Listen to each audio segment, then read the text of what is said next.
তো এটা তোমাদের খেতে কেমন লাগে, এরকম তলতলে তলতলে কুসুম?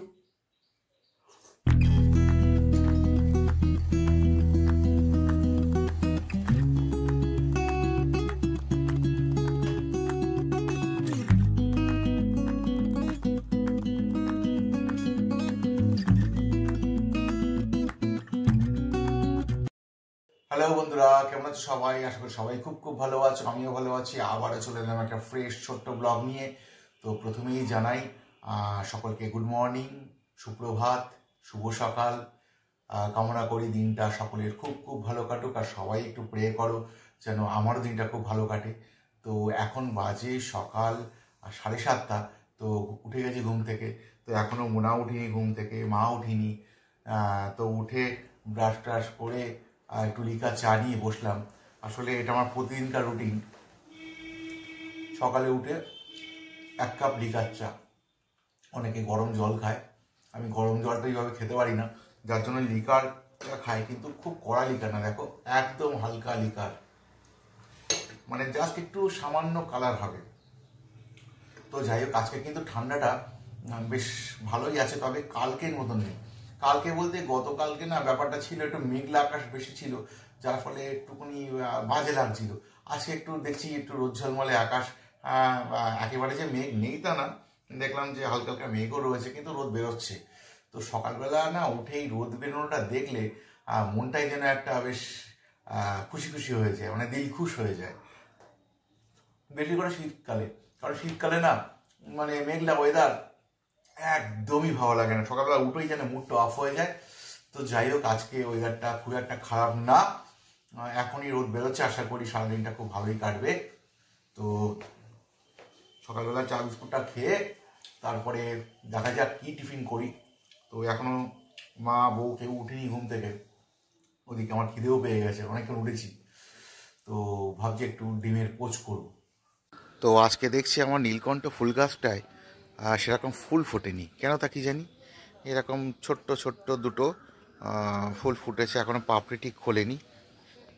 তো আজকে সকালবেলা খুব ইচ্ছা করলো একটু ডিমের পোচ খাবো, তো হালকা করে একটু পোচ বসালাম।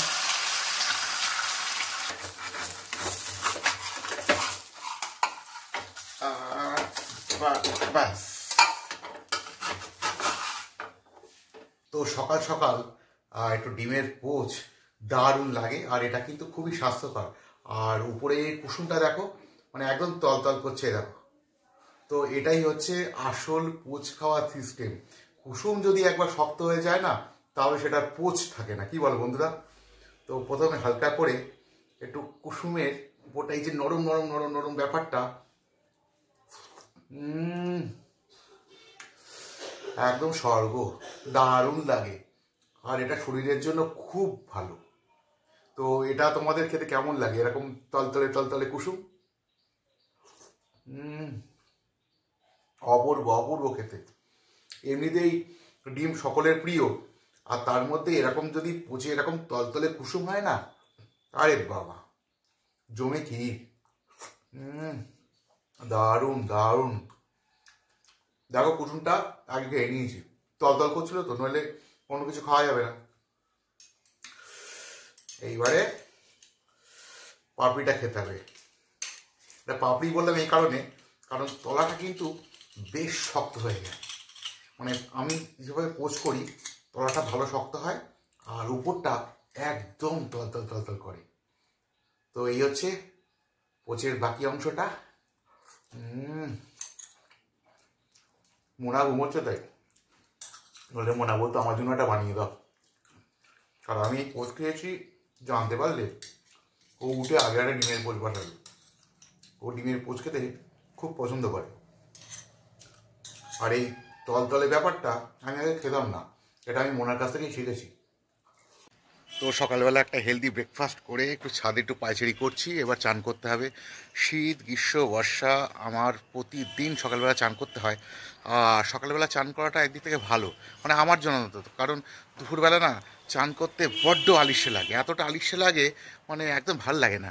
তার থেকে সকালবেলা মানে যত একটু কষ্ট হোক, একটু হয়তো কষ্ট হয় সকালবেলা চান করতে, তো কিন্তু আমার কিন্তু সকালবেলা চান করতে খুব ভালো লাগে। আর একদম ফ্রেশভাবে কাজে বেরোই, এটাও একটা ভালো লক্ষণ আর কি, এটা আমার মনে হয়। আর এই দেখো বন্ধুরা, এগুলো কি বলো তো, এগুলো হচ্ছে সব তালের আটি। তো সময় হয়ে গেছে তালের আটিগুলো ফাটানোর। এর মধ্যে না খুব ভালো শ্বাস থাকে, মানে বেশ ফাপড়ি মতো হয়, খেতে দারুণ লাগে। স্নান করে একদম আমি রেডি। তো বাজে এখন সকাল 8:30। তো দেখি মা কী করছে। মা সকালবেলা ঠাকুরের ফুল তুলছে, এটা মার প্রতিদিনকার রুটিন। মনে হয় সকালবেলা ঘুম থেকে উঠেই রুটি বেলা শুরু করেছে। তো রুটি আর কি হচ্ছে একটু দেখি। আর এই হচ্ছে আলুর ঝোল, সকালবেলা আজকে টিফিন। সকালবেলা মোড়ার তৈরি টিফিন, রুটি আর আলুর তরকারি, আমার ভাষায় আলুর পাতলা ঝোল। তো একটু টেস্ট করে নিই। সব কিছু করছি, একটু টেস্ট না করলে মনে আবার রাগ করবে।